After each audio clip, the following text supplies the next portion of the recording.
Good evening दोस्तों, my name is Rohit Sharma और आप देख रहे हैं आपका अपना YouTube channel Haryana power point. तो बेटा आज की वीडियो जो है वो हमारी काफ़ी इम्पोर्टेंट वीडियो है। हम जो पीछे एग्ज़ाम्स के अंदर जो क्वेश्चंस आए थे एक बार उनको सोल्व करेंगे, तो वेरी मोस्ट इम्पोर्टेंट वीडियो रहेगी। तो वीडियो को लास्ट तक ज़रूर देखें, टाइम वेस्ट ना करते हुए डायरेक्ट आते हैं अपने टॉपिक के अंदर। तो लेट्स स्टार्ट। तो हम सारे बात करेंगे कि जो HSSC या फिर SSC में जो क्वेश्चंस आए थे उनसे रिलेटेड हम बात करेंगे, ठीक है बेटा। तो सबसे पहले क्वेश्चंस की बात हम करते हैं। यहाँ पर एक था क्वेश्चन हमारे पास GPRS is used in mobile. क्या था बेटा? GPRS is use to mobile phone. भाई जब हम GPRS को मोबाइल में यूज करते हैं तो उसका क्या काम है? तो देखो ऑप्शन आपके सामने हैं। भाई क्या काम करेगा? एक तो क्या सेंडिंग करेगा मैसेज को, या फिर क्या करेगा? डाटा कम्युनिकेट करेगा। थर्ड की अगर हम बात करें तो ये हमारे पास है वॉइस कम्युनिकेट करेगा, या फिर क्या करेगा? None of above. हाँ जी, यहाँ बताएंगे हम। तो आपके सामने क्वेश्चन है, मैं आपको टाइम दे रहा हूँ तो इसको सोचें अच्छे से। देखो GPRS जो मोबाइल में हम यूज करते हैं उसमें जो मोबाइल के अंदर GPRS का यूज है हमारा, वो जो GPRS है वो क्या काम करता है? तो बेटा आंसर आएगा इसका डाटा को कम्युनिकेट करने का काम करता है। तो देखो GPRS सबसे पहले हम देखेंगे होता क्या है। अब तो इन्होंने ये पूछ लिया कि मोबाइल में इसका क्या यूज है, तो मोबाइल में इसका डाटा कम्युनिकेशन का यूज है। डाटा कम्युनिकेशन में GPRS की फुल फॉर्म लिख सकते हैं हम। नेक्स्ट क्वेश्चन हमारा आ सकता है कि GPRS की फुल फॉर्म बताएं। तो GPRS के बारे में हम क्या बोलेंगे? Journal packet radio service. तो यहां पे लिख सकते हैं जर्नल पैकेट रेडियो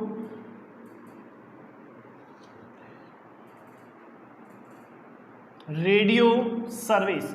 ये इसकी फुल फॉर्म रहेगी GPRS की, जर्नल पैकेट रेडियो सर्विस। तो बेटा जो मोबाइल में हम यूज करते हैं GPRS सिस्टम, मतलब जब हम इंटरनेट को चलाते हैं तो 2G डाटा चलता है, 3G डाटा चलता है, 4G डाटा चलता है, जिससे हम अपने मोबाइल की कम्युनिकेशंस यानी जो हम डाटा की स्पीड को इंक्रीज और डिक्रीज करते हैं, तो उसके लिए GPRS सिस्टम काफ़ी हेल्पफुल रहता है।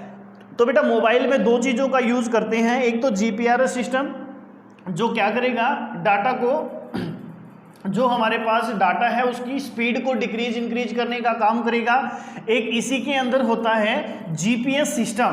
पता होना चाहिए हमें GPS सिस्टम भी और GPRS सिस्टम भी। तो GPS सिस्टम का क्या करेगा? GPS की फुल फॉर्म क्या बनेगी हमारी?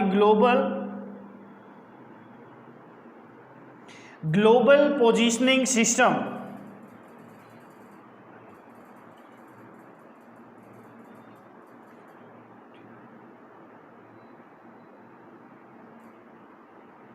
तो क्या बनेगी हमारी?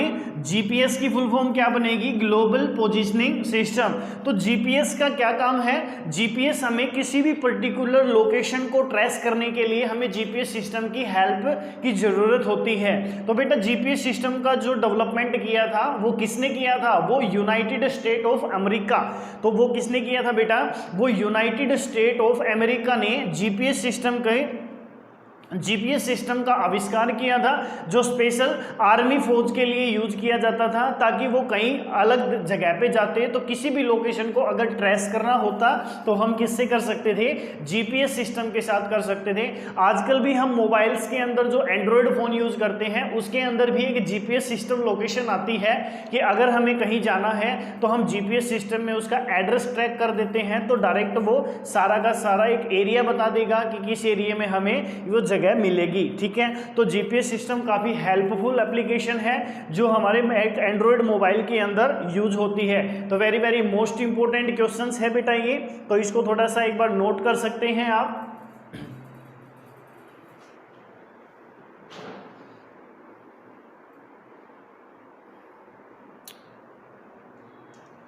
हाँ जी, तो नेक्स्ट चले हम। गुड,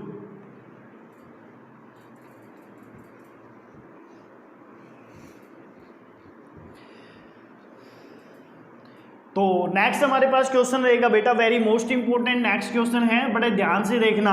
एक क्वेश्चन आया था हमारा हरियाणा पुलिस के अंदर एसआई के एग्जाम में पूछा गया था, और डेट थी हमारी कब, 2/12/2018 को जो इवनिंग शिफ्ट का एग्जाम था हमारा, उसके अंदर ये क्वेश्चन था, और बहुत ही अच्छा क्वेश्चन है। डेसिमल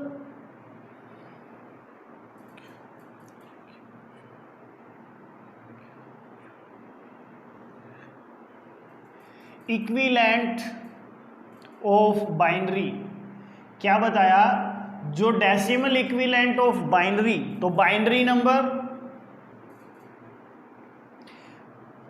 नंबर दे दिया बेटा हमारे पास 01 101 00 101 इच।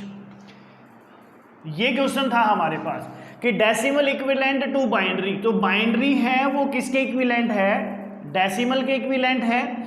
आंसर में क्या आएगा, 128, बी हमारे पास 165 एंड सी हमारे पास क्या आएगा 156 एंड डी हमारे पास क्या आएगा 35। अब देखो इसको हमें सोल्व करना है। अब ये क्वेश्चन एक मैथमेटिक्स के अकॉर्डिंग है, हम देख सकते हैं। तो इस क्वेश्चन को करने से पहले बेटा कंप्यूटर के अंदर एक नंबर सिस्टम का टॉपिक है जो मैं आपके सामने करवाऊंगा कंप्लीट। नंबर सिस्टम का अगर टॉपिक हमारा अच्छे से क्लियर है तो हम इस क्वेश्चन को आसानी से कर सकते हैं। तो इसको तो अभी सोल्व आउट करेंगे हम। देखो जी, इसको सोल्व आउट करने के लिए हमें क्या करना पड़ेगा, तो यहाँ देखते हैं बेटा। सबसे पहले हमें डेसिमल नंबर का पता होना चाहिए। देखो जी, डेसिमल जो नंबर होते हैं हमारे, ठीक है बेटा, जो डेसिमल नंबर होते हैं हमारे वो कौन से होते हैं, बाइनरी नंबर कौन से होते हैं। तो डेसिमल नंबर का जो बेस होगा वो होगा हमारा 10 डिजिट का। ओके, डेसिमल का बेस कितना होता है 10 का। कैसे, 0 1 2 3 4 5 6 7 8 9 दिस। तो इसका बेस कितना हुआ 10 डिजिट का बेस हुआ। अब बाइनरी की अगर हम बात कर लें, बाइनरी नंबर कौन से होते हैं कंप्यूटर के अंदर, बाइनरी नंबर कौन से होते हैं जो 0 और 1 को डिनोमिनेट करेंगे। बाइनरी नंबर का बेस कितना हुआ, बाइनरी का जो बेस हुआ बेटा वो हुआ हमारा 2। ठीक है, तो बाइनरी का बेस कितना हुआ हमारा 2। अब हमें सोल्व करना है डेसिमल को बाइनरी में चेंज करना, सॉरी बाइनरी को डेसिमल में चेंज करना है। एक बाइनरी नंबर दिया हमारा ये वाला बाइनरी नंबर है, इसको एक बार नोट कर लें कि डेसिमल का बेस कितना होगा 10 का, जो 0 से लेकर 9 तक होगा वो हमारे कौन से होंगे, वो डेसिमल नंबर होंगे।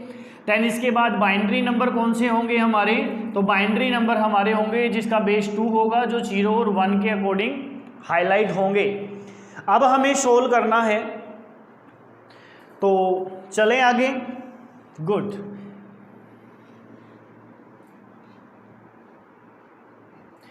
तो देखो बेटा, अब हम यहाँ पे बाइनरी नंबर लेंगे। बाइनरी हमारे पास क्या है 1 0 1 0 0 1 0 1, ये हमारे पास एक बाइनरी नंबर है। अब ये हमारे पास क्या है, एक बाइनरी नंबर है जिसका बेस कितना है 2 का, जो 0 और 1 के अकॉर्डिंग ही डिनोमिनेट होंगे। तो इसका बेस कितना है 2, तो हमने इसकी क्या लगाई, पावर 2 लगाई।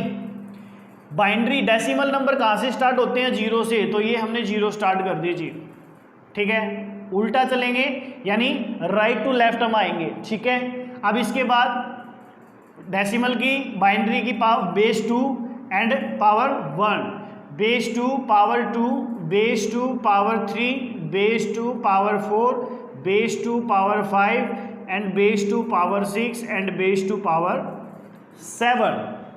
ध्यान से देखना बेटा, अब क्या करेंगे, इसको इसके साथ मल्टीप्लाई करेंगे तो हम क्या बोल सकते हैं 2 की पावर 7, इसके साथ जोड़ देंगे प्लस 0, इसके साथ जोड़ देंगे प्लस में 2 की पावर 5 प्लस में 0 प्लस में 0 एंड प्लस 1 की पावर 2 एंड प्लस 0 एंड इसके बाद जिसका बेस 1 है पावर 0 है तो वो क्या कहलाएगा 1 ही कहलाएगा। ओके, अब इसके बाद 2 की पावर 7, तो 2 की पावर 7 का मीनिंग क्या बना बेटा 128, यानी कि 2 की पावर 7 कितना हो गया 128 हो गया।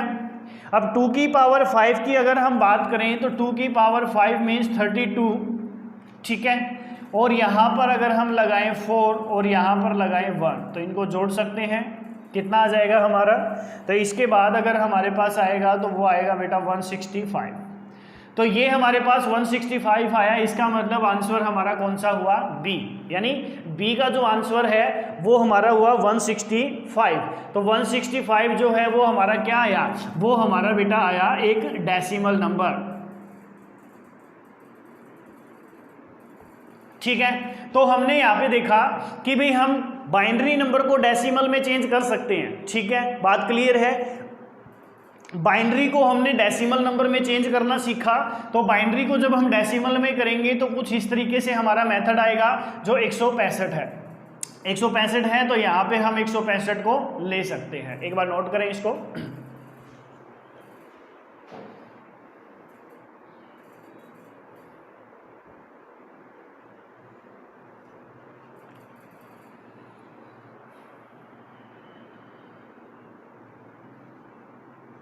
अब हम इसको एक बार क्रॉस वेरीफाई करेंगे। क्रॉस वेरीफाई कैसे करेंगे, मान लेते हैं सपोज देन मैंने यहाँ पे क्या दे दिया, यहाँ पे दे दिया बेटा बाइनरी और इक्विवेलेंट टू यहाँ पे क्या दे दिया डेसिमल। भाई मेरे पास एक वैल्यू है कितनी 165। अब हमें क्रॉस वेरीफाई करना है कि भी हमें हमारे पास क्या है एक डेसिमल नंबर है 165 और हमें किस में चेंज करना है बाइनरी में चेंज करना है। तो ऐसी सिचुएशन में हम क्या करेंगे, यहाँ पे लेंगे जी एलसीएम। एलसीएम किसके अंदर लेंगे, जब हम डेसिमल को बाइनरी में चेंज करेंगे। डेसिमल की वैल्यू कितनी है 165 है और किस में चेंज करना है, हमें बाइनरी में चेंज करना है। तो बाइनरी का बेस कितना होता है, तो बाइनरी का बेस होता है जी 2 का। तो 2 के साथ हम इसको कवर करेंगे, तो यहाँ पे साथ साथ चलेंगे हम। तो यहाँ पे 8 दूनी 16, ठीक है, और 2 दूनी 4, तो कितना बच गया 1 बच गया हमारे पास, ठीक है। अब इसके बाद 2 से ले लें, 2 चौके 8, 2 एकम 2, कितना बच गया बेटा 0 बच गया। इसके बाद 2 की पावर 20, कितना बच गया 1 बच गया। इसके बाद 2 के बाद यहाँ पर ले सकते हैं 10, कितना बच गया 0 बच गया। फिर से 2 ले लें, 2 की पावर 5, कितना बच गया 0 बच गया। अब इसके बाद ले सकते हैं 2 की पावर 4, यहाँ पे कितना बच गया बेटा 1 बच गया, और 2 की पावर 1 यहाँ पे कितना बच गया 0 बच गया, ठीक है जी। अब हम ये हमने लिया, अब ये लेने के बाद इसको लिख सकते हैं 101 001 एंड 01, तो लिख सकते हैं हम यहाँ पे 101, इसके बाद 001 एंड 01। तो दिस सेम एयर, यानी क्रॉस वेरीफाई हमने कर लिया। इस क्रॉस वेरीफाई के अकॉर्डिंग हम बता सकते हैं कि भाई ये हमारे पास अगर हम इसको डेसिमल में चेंज करेंगे तो ये वैल्यू आएगी बाइनरी की, और बाइनरी को डेसिमल में चेंज करेंगे तो ये वैल्यू आएगी। तो very very most important point है बेटा, इसको थोड़ा सा ध्यान से रखेंगे, लिखेंगे। तो ये हमारे पास कौन सा है डेसिमल टू बाइनरी, ओके, तो नोट करें एक बार।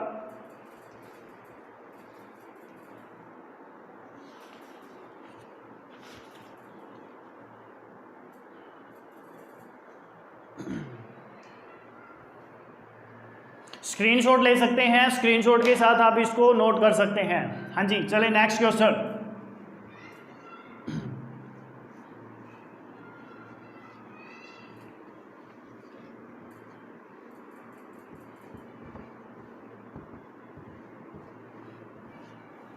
हाँ जी बेटा, नेक्स्ट क्वेश्चन हम यहाँ पे देखेंगे तीसरा नंबर का question.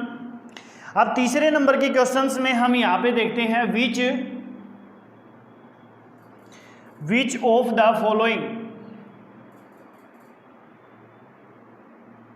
Which of the following is not a paragraph,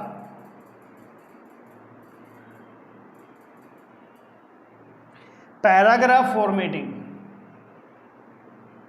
ये बोल रहा है कि भाई ऐसा कौन सा ऑप्शन नहीं है जो पैराग्राफ फॉर्मेटिंग में नहीं आता। तो नंबर 1 अलाइनमेंट,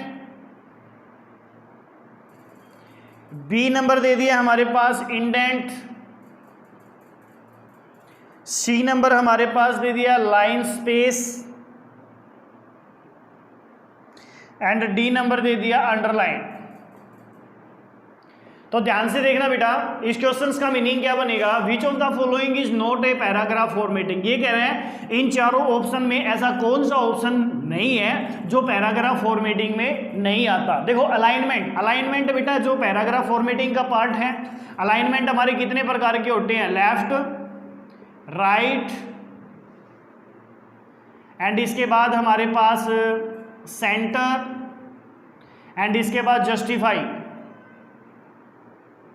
ये हमारे पास जो होंगे वो कौन से होंगे बेटा, एक अलाइनमेंट होंगे। ठीक है, अब कई बार क्वेश्चन ये भी पूछ लिया जाता है कि एमएस वर्ड के अंदर बाय डिफॉल्ट अलाइनमेंट कौन सा होता है। तो बाय डिफॉल्ट अलाइनमेंट कौन सा होगा, लेफ्ट अलाइनमेंट होगा, वो हमारे पास बाय डिफॉल्ट अलाइनमेंट होगा बच्चों। इसके बाद इंडेंटेशन की बात करें, इंडेंट क्या होता है बेटा, जो रूलर को सेट करने के लिए काम आता है। जो रूलर होता है हमारा, जो 0 से लेकर 6.5 तक रूलर हाईलाइट होता है। इसके बाद यहाँ पे लाइन स्पेसिंग की बात करें तो लाइन स्पेसिंग भी एक पैराग्राफ फॉर्मेटिंग का ही पार्ट है। अब कई बार क्वेश्चन ये भी पूछ लिया जाता है कि बाय डिफॉल्ट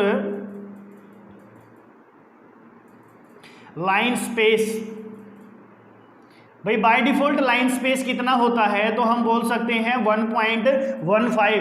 तो 1.15 का जो लाइन स्पेस होगा वो हमारा बाय डिफॉल्ट लाइन स्पेसिंग होगा। यहाँ आती है बेटा अंडरलाइन की बात। अब ये जो अंडरलाइन है वो हमारा किसमें, पैराग्राफ फॉर्मेटिंग का पार्ट नहीं है। अंडरलाइन जो है वो किसका पार्ट है बेटा, वो हमारे पास है फॉन्ट का पार्ट है। तो हम इसको पैराग्राफ का पार्ट नहीं बोलेंगे। तो ये हमारे पास एक पैराग्राफ फॉर्मेटिंग के अंदर आता है अंडरलाइन। तो यहाँ पे हम इसको कर सकते हैं। तो ये हमारे पास बेटा अंडरलाइन इसका आंसर रहेगा। तो इसको नोट कर लें बेटा।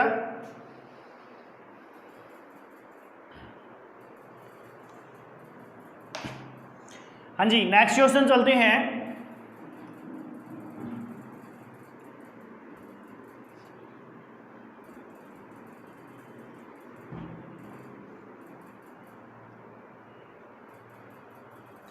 नेक्स्ट क्वेश्चंस की बात अगर हम यहाँ पे करें 4 नंबर पे कि द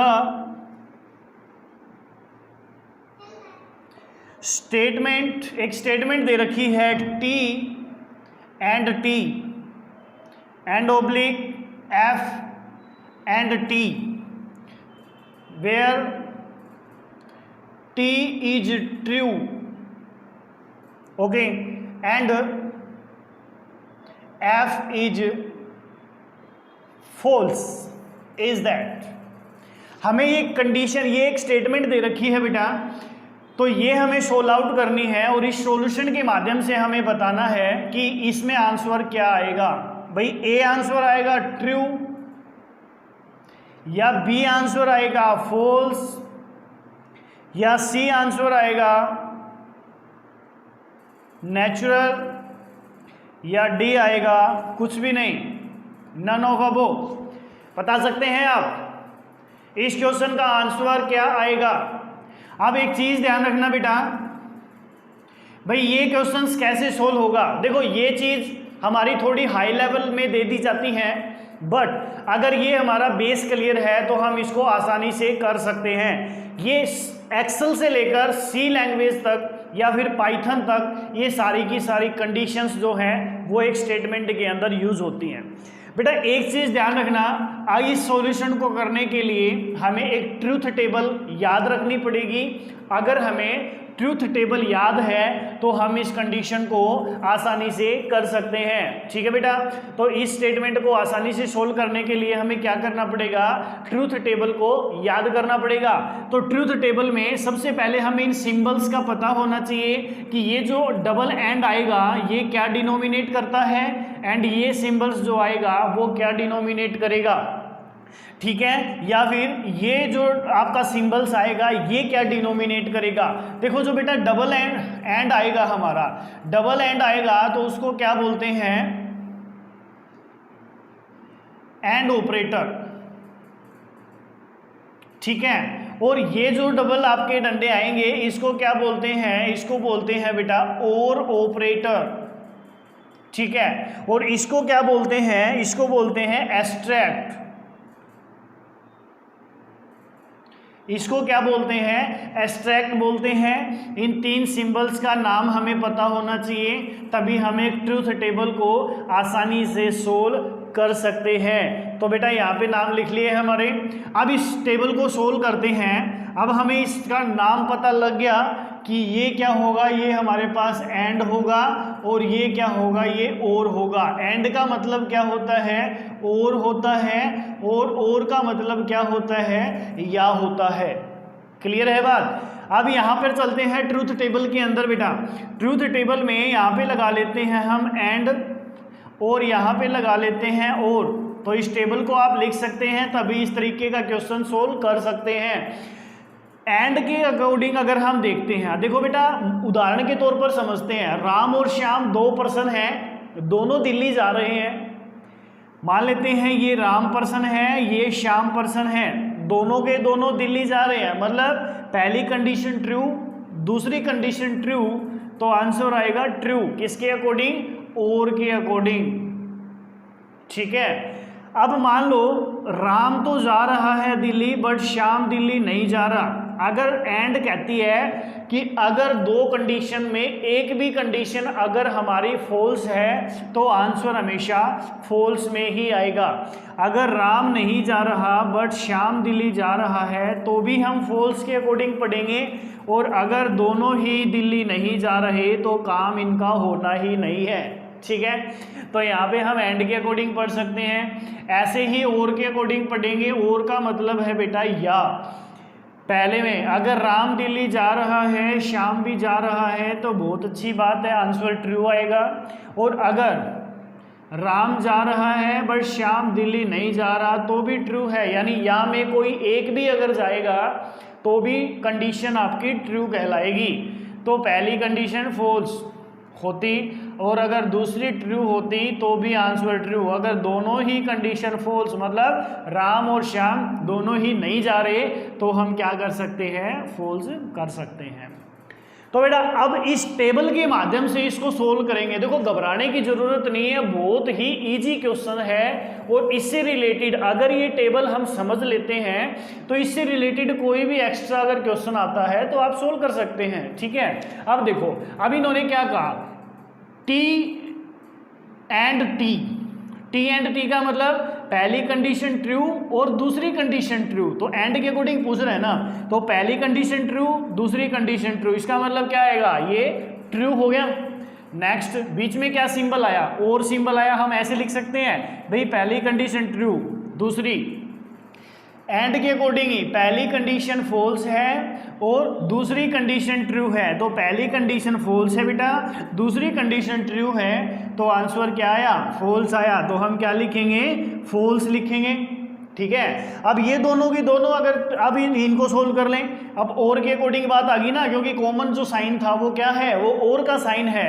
तो अब पहली कंडीशन ट्रू है, दूसरी कंडीशन फॉल्स है, किसके अकॉर्डिंग, और के अकॉर्डिंग, तो आंसर क्या आएगा, ट्रू। तो हम क्या बोल सकते हैं बेटा, इसका आंसर क्या रहेगा हमारा, ट्रू रहेगा। ठीक है, तो हम इस तरीके से इसको सोल्व कर सकते हैं। तो इसको एक बार आप अच्छे से नोट करें, चाहे इसका स्क्रीनशॉट ले लें या फिर आप इसको आसानी से लिख सकते हैं, एज यू विश।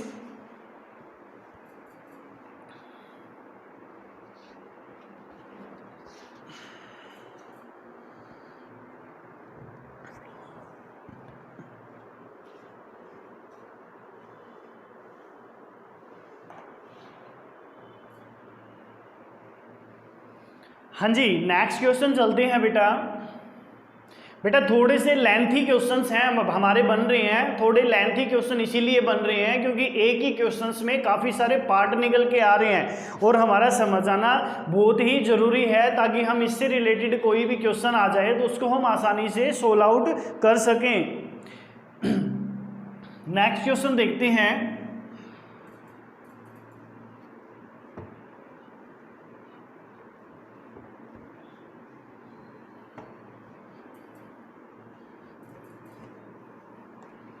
बेटा नेक्स्ट क्वेश्चन हमारा रहेगा, अब नेक्स्ट क्वेश्चन था कि MS वर्ड 2007, भाई स्पेशल बोल दिया, MS वर्ड 2007 की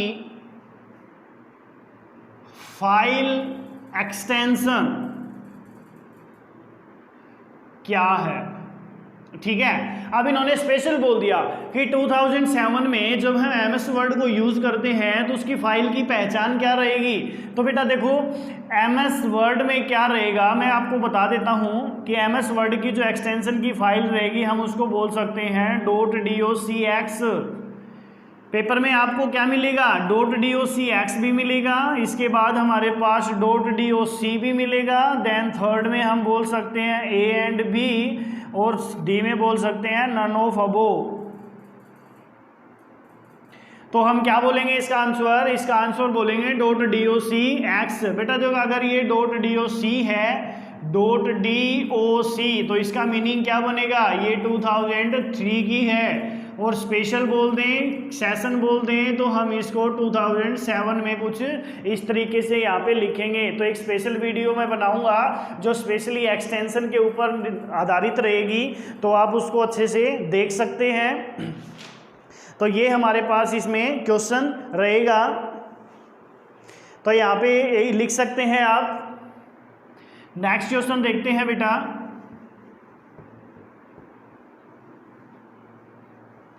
तो नेक्स्ट हमारे पास जो क्वेश्चन रहेगा, हमारे पास नेक्स्ट जो हमारे पास क्वेश्चन है, एक क्वेश्चन था बेटा कि which of the following use,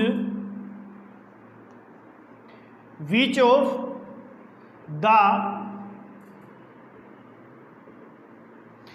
of the following is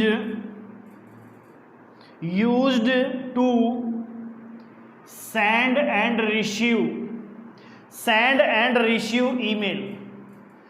email के बारे में इन्होंने पूछा कि भाई जो आप ईमेल को सेंड करते हैं या फिर ईमेल को प्राप्त करते हैं, भेजते हैं या प्राप्त करते हैं, उस टाइम में हमारा कौन सा ऑप्शन यूज होता है। तो उसके लिए हम क्या लिखेंगे जी, SMTP।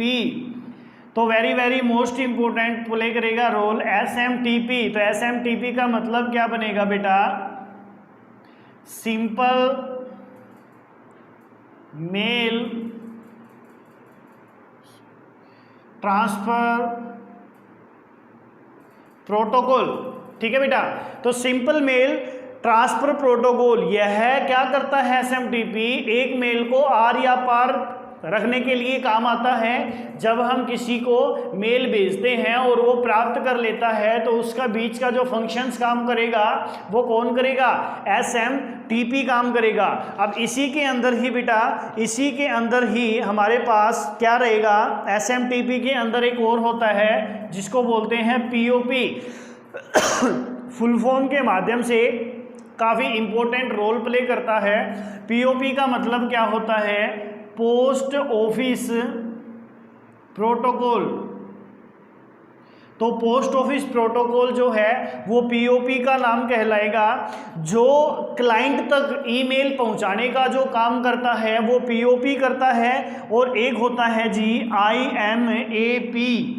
IMAP का मीनिंग क्या बनेगा, internet message access protocol. Internet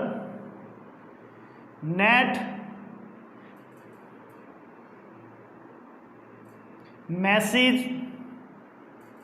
access internet message access protocol, तो उसको हम क्या बोलते हैं, IMAP। तो याद रखना, जब हम किसी को मेल प्राप्त कर मतलब किसी को सेंड करें या किसी से हम प्राप्त करते हैं तो उस टाइम पे SMTP का यूज होता है, जिसकी फुल फॉर्म हम बोलते हैं simple mail transfer protocol. And इसके बाद किसी भी मेल को क्लाइंट तक रखने के लिए हम क्या करते हैं, POP की हेल्प लेते हैं, जिसको बोलते हैं पोस्ट ऑफिस प्रोटोकॉल। एंड इसके बाद IMAP, तो IMAP internet message access protocol. तो इसको आप अच्छे से नोट कर ले बेटा। एक लास्ट क्वेश्चन हमारा रहेगा इसके अंदर,